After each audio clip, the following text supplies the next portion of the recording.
Olhares insistentes, cantadas inconvenientes, toques indesejados. Quem é mulher sabe o quanto pode ser desconfortável e até perigoso andar sozinha na rua, pegar transporte público, até um carro de aplicativo. Algumas vezes, nem no ambiente de trabalho ou dentro de casa nós estamos a salvo. Uma pesquisa feita pelo Fórum Brasileiro de Segurança Pública, divulgada em 2023, apontou que 30 milhões de mulheres sofreram algum tipo de assédio no ano anterior ao levantamento. Ou seja, isso nem de longe é um fato pontual, um fato isolado. Por isso, o Opinião decidiu trazer esse assunto à pauta e conversar sobre a gravidade desses crimes. Sim, importunação sexual e assédio são crimes que causam muitos prejuízos físicos, psicológicos e sociais às mulheres. Estamos no estúdio com a promotora de justiça, Fabiana Dalmas, e a jornalista e presidente da ONG Think Olga, Maíra Ligori. Sejam muito bem-vindas, é um prazer ter vocês aqui com a gente. Doutora Fabiana, queria começar pela senhora. Qual que é a diferença entre importunação sexual e assédio? São coisas diferentes, né, pela lei. Exato. Obrigada pelo convite. É um prazer estar aqui com você, com a Má. E realmente são figuras criminais diferentes. O assédio sexual, ele consiste em qualquer ato lascivo para satisfazer a sua vontade ou a vontade de terceiro. Então, por exemplo, uma encoxada, uma lambida, uma passada de mão, né? São crimes caracterizados muito comuns no transporte público. Isso acontece demais e as mulheres temem muito essa prática criminosa no transporte público.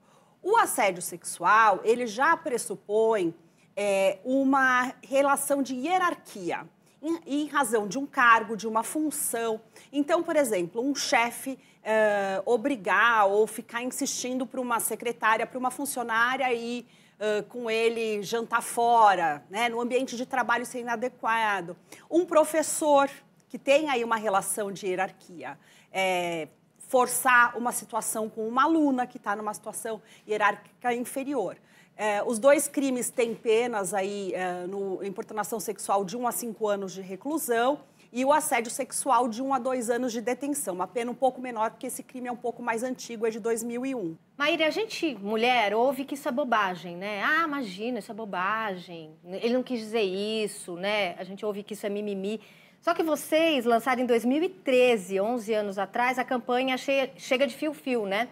Que foi super necessária, que gerou muita discussão, inclusive nas redes sociais, né? Mas que foi rotulada de frescura, né? Por muita gente. Ah, imagina, não posso... Vocês não gostam de receber uma cantada, né? É como se fosse sobre isso apenas, né? Por que não é bobagem? É uma violência, ponto. A gente tem que tratar uma violência como uma violência, não como um mimimi, como uma bobagem. No entanto, o que a gente entende por violência foi se transformando ao longo desses anos, né? Quando a gente começou a pautar essa conversa, as pessoas ainda estavam acostumadas a entender que assédio, que importunação, era parte da vida. Eu sou mulher, eu ando em espaços públicos ou eu frequento o ambiente de trabalho, eu estou sujeita a isso e eu tenho a obrigação de me proteger. Eu tenho a obrigação de não dar margem. Eu.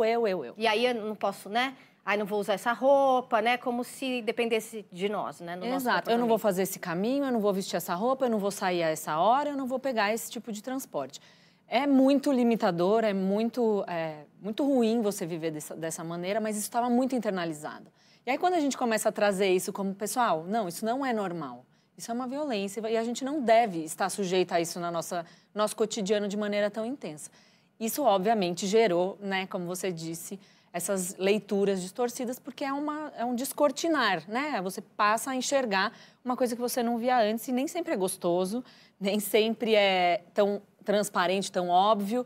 Então, foi um processo mesmo, como você disse, são 11 anos falando disso, para hoje a gente ter mulheres muito mais conscientes e muito mais entendendo que elas têm direitos, direito de estar no espaço público, direito de trabalhar sem ser assediada e que esses direitos devem valer, né? Fabiana, assédio, importunação é comum para todas as mulheres ou tem recorte de raça, recorte social? O assédio e a importunação, eles são praticados em face de todas as mulheres. Mas é claro, e quando a gente fala de violência contra a mulher, a gente precisa pensar na interseccionalidade. Então, mulheres negras, mulheres migrantes, mulheres em situação mais vulnerável, sempre estão sujeitas a mais violência, né? Inclusive, Sueli Carneiro, Djamila e tantas outras doutrinadoras falam muito bem dessa intersecção que potencializa essa exposição. Mas nós vimos por aí que é um fenômeno democrático e ele tem uma relação com uma questão cultural, né?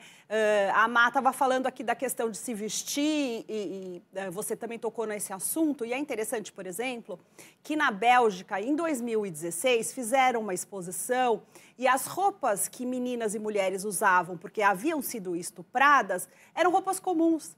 Era camiseta, shorts, até uma camiseta da My Little Pony. Então, que desmistifica essa ideia de que a mulher provoca ou a menina provoca o assédio sexual, a importunação, até mesmo o estupro, que é um crime mais grave. E falando dessa coisa de cultura, né? Os homens são levados a acreditar que o nosso corpo, o nosso espaço não nos pertence, que eles podem invadir. O que tem de raiz cultural nisso? Existe um ditado muito difundido que é: prendam as suas cabras que os meus bodes estão soltos. É uma frase simplória, mas ela exemplifica a maneira como homens e mulheres experimentam a sociedade. Ela define o lugar de um e o lugar de outro. Então, a gente tem, sim, uma permissividade, às vezes até um incentivo, você assediar, você invadir, é quase demonstração de virilidade. Eu tendo a ser otimista e achar que isso é algo que está ficando para gerações passadas, que as novas gerações já estão crescendo com um pouco mais de perspectiva em relação a isso. Isso, infelizmente, ainda não diminuiu as estatísticas de violência contra a mulher, mas é algo que socialmente a gente incentiva, né?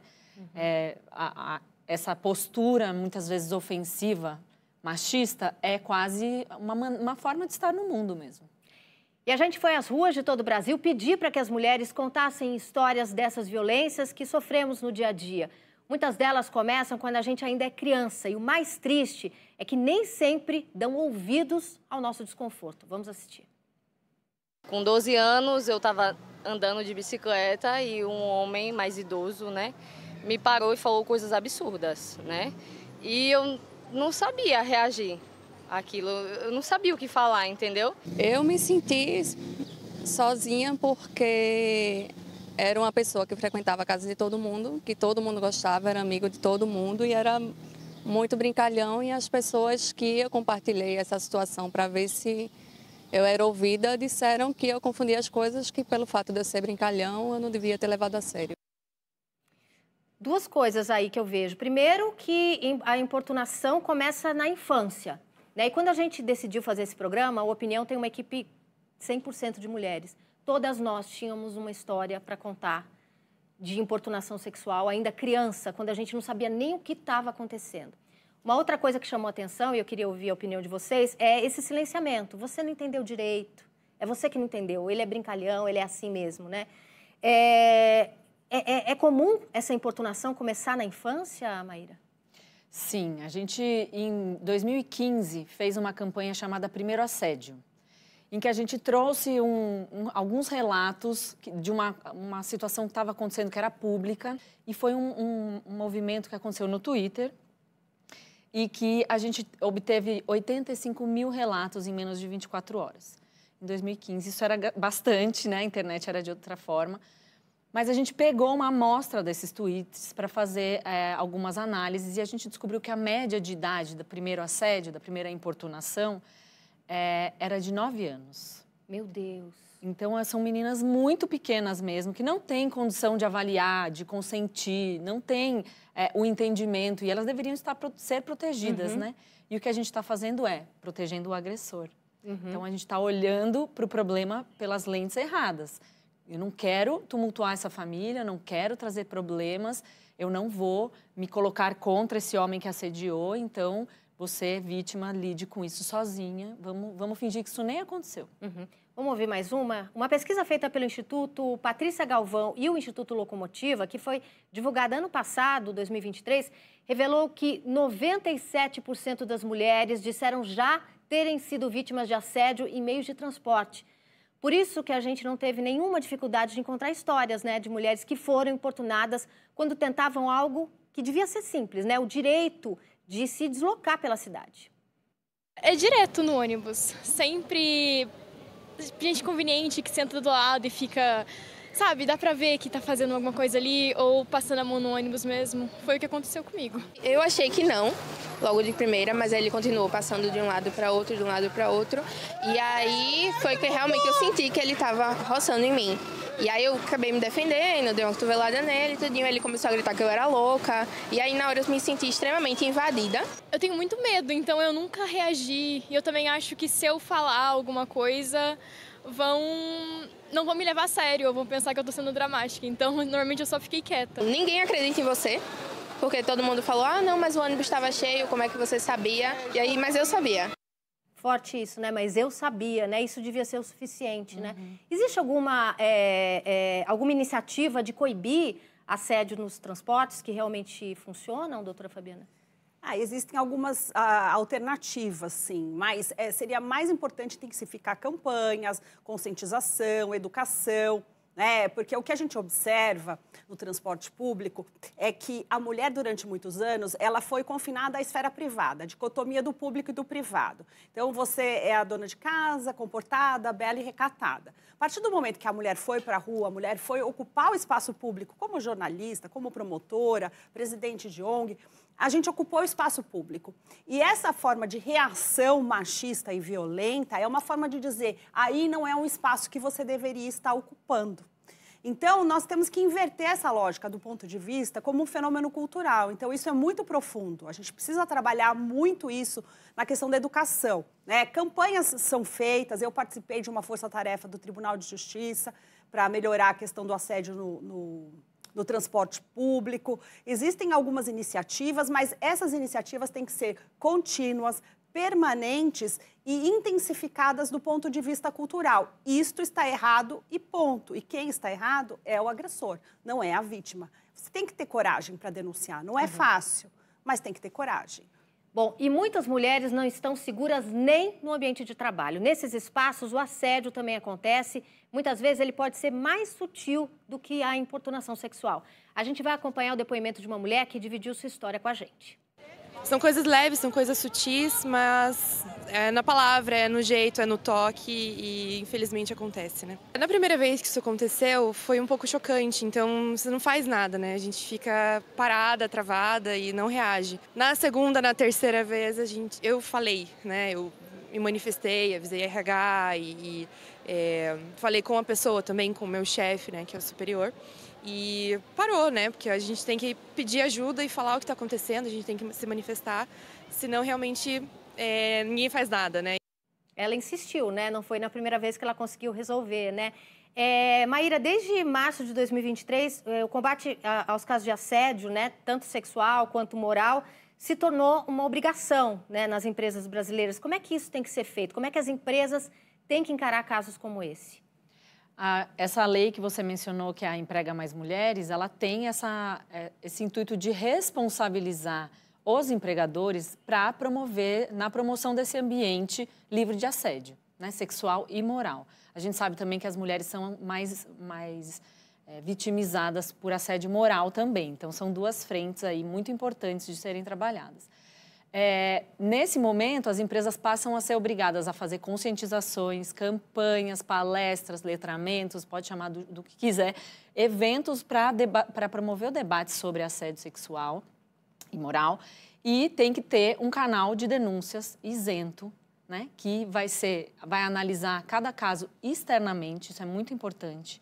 Em geral, a gente pega uma empresa para tratar o problema dela mesma e ela vai acabar, muitas vezes, repetindo alguns padrões, alguns vícios ali de cultura, por isso que precisa ser externo. E, a partir disso, então, se estabelece esse canal, essa dinâmica para que as mulheres, as pessoas possam denunciar.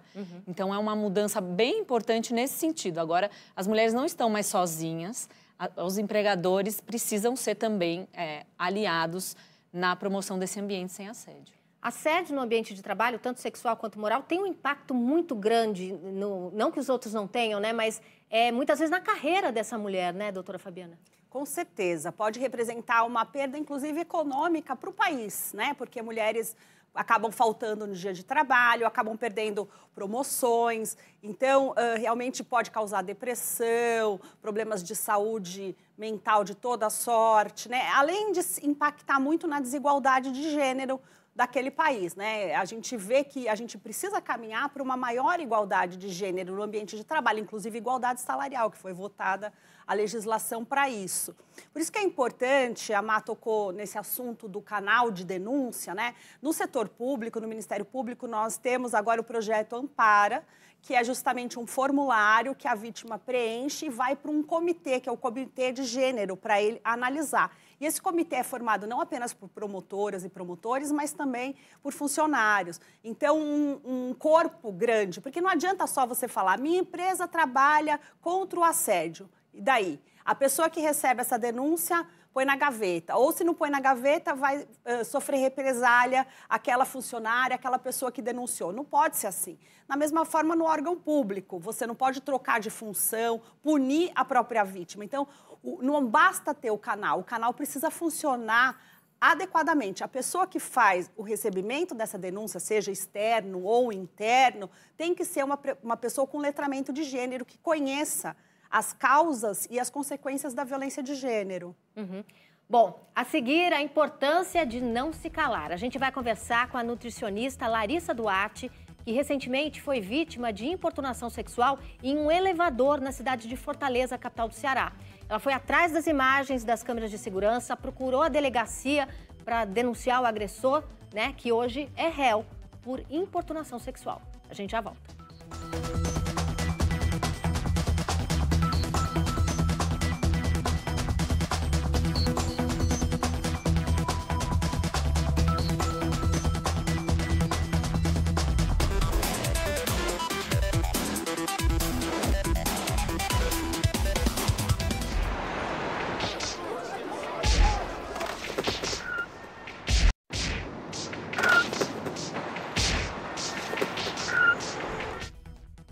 Estamos de volta com o programa Opinião. Com a gente, a promotora de justiça Fabiana Dalmasi, a jornalista e presidente da ONG Think Olga, a Maíra Ligori. No dia 27 de março de 2024, a Justiça aceitou a denúncia oferecida pelo Ministério Público do Ceará contra o empresário Israel Leal Bandeira Neto, que foi flagrado pela câmera de um elevador tocando nas partes íntimas da nutricionista Larissa Duarte. Ele virou réu pelo crime de importunação sexual. Larissa Duarte, a vítima, conversou comigo. Vamos assistir. Entrei no elevador e aquele homem entrou junto comigo. Nenhum momento teve nenhuma troca, não teve um bom dia, não teve não teve nenhum cumprimento. E quando eu estava saindo do elevador, como mostra no vídeo, ele apertou as minhas nádegas. Nunca tinha acontecido numa situação como essa, em um elevador, com câmeras, com seguranças e tudo mais. No primeiro momento, eu fiquei sem acreditar no que tinha acontecido e veio vários sentimentos naquela hora. Veio sentimento de tristeza, né? De ter que passar por essa situação, de angústia, de raiva. Eu fiquei com muita raiva também. E, no fim, realmente veio aquela tristeza, aquela angústia. Eu comecei a chorar, comecei a gritar pedindo socorro. Você tinha ideia de que aquilo era crime depois que você processou tudo o que tinha acontecido? No mesmo momento, eu sabia que aquilo era crime.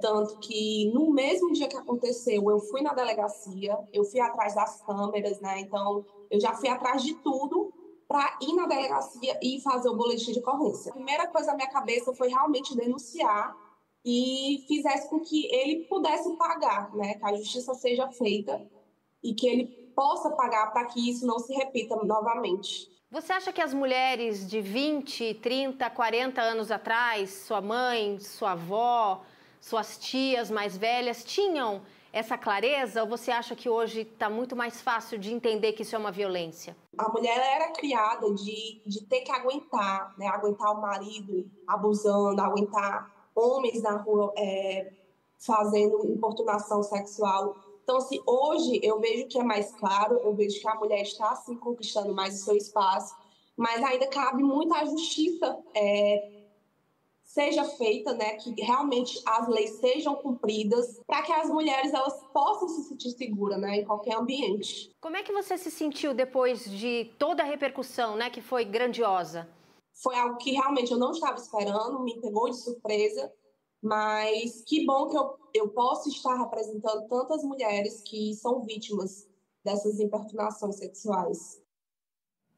Fabiana, a Larissa fala algo muito importante, né? A gente precisa ter coragem, mas a justiça precisa fazer a sua parte. Como é que você acha que a justiça tem tratado esses homens que assediam, que importunam as mulheres?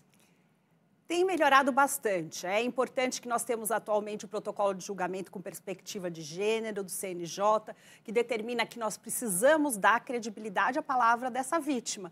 Larissa foi muito corajosa, isso é muito bacana. Ela escalou o que eu chamo de muro do silêncio. Ela conseguiu transpor esse muro, que faz com que a mulher silencie. Só um parênteses, ela falou, eu sabia que era crime, isso é muito importante também, né?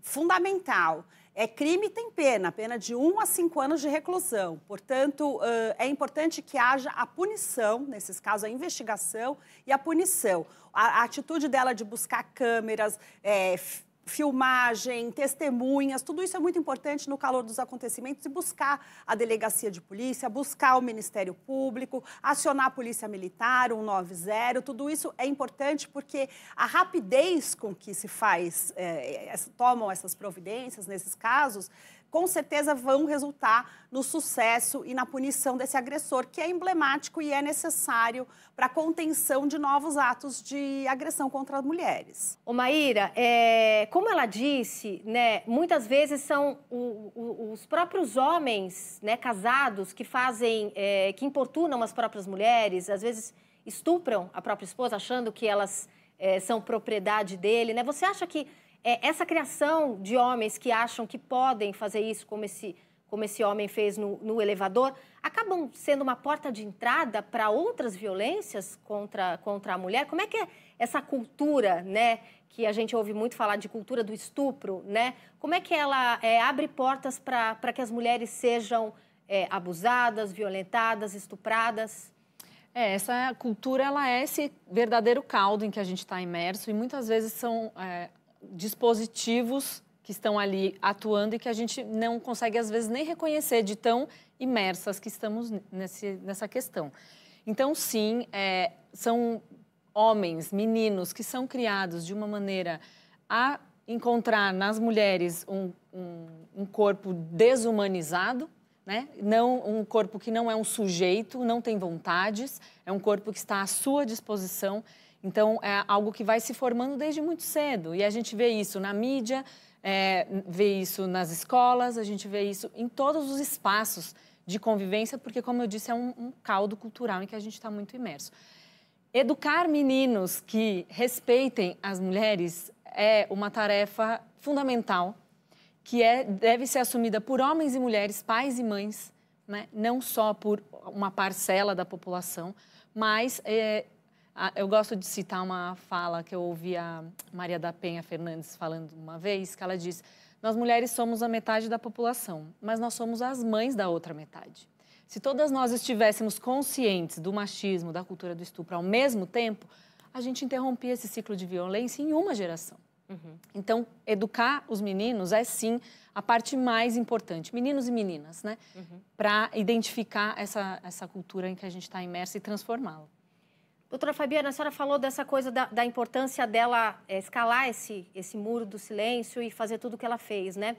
As delegacias, o Poder Judiciário está pronto para acolher essas mulheres? Porque a gente ouve muito falar, vai na delegacia da mulher, mas nem toda cidade tem delegacia da mulher. As delegacias comuns estão prontas para acolher essas mulheres, para receberem as denúncias dessas mulheres?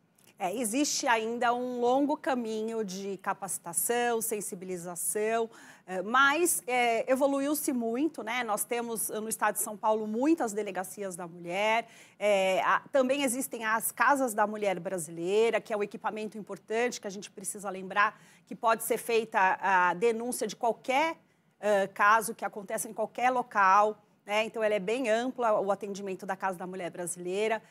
Claro que é um longo caminho ainda a ser percorrido, a gente sabe que está muito longe do ideal, mas nós precisamos dar essa confiança para as autoridades de justiça, para a polícia, para que as vítimas realmente sejam credibilizadas, sejam tratadas de forma respeitosa, para que a gente compreenda que nos termos do protocolo de julgamento com perspectiva de gênero, nós precisamos sim dar credibilidade à palavra da vítima. E importante dizer, houve esse avanço, o CNJ diz que nós temos que capacitar, é obrigatório capacitar juízes, promotores, policiais, para dar esse atendimento humanizado para as vítimas. Eu queria agradecer a presença da promotora de justiça, Fabiana Dalmasi, e a jornalista e presidente da ONG Think Olga, a Maíra Liguori. Obrigada também a você que assistiu ao programa aqui com a gente e um agradecimento especial a essas mulheres que decidiram nos contar suas histórias de cara limpa, com muita coragem. Você pode rever o programa no YouTube e também pelo aplicativo Cultura Play. Assista aos programas da TV Cultura quando e onde quiser, sempre de graça. Obrigada mais uma vez, vocês também. Até a próxima.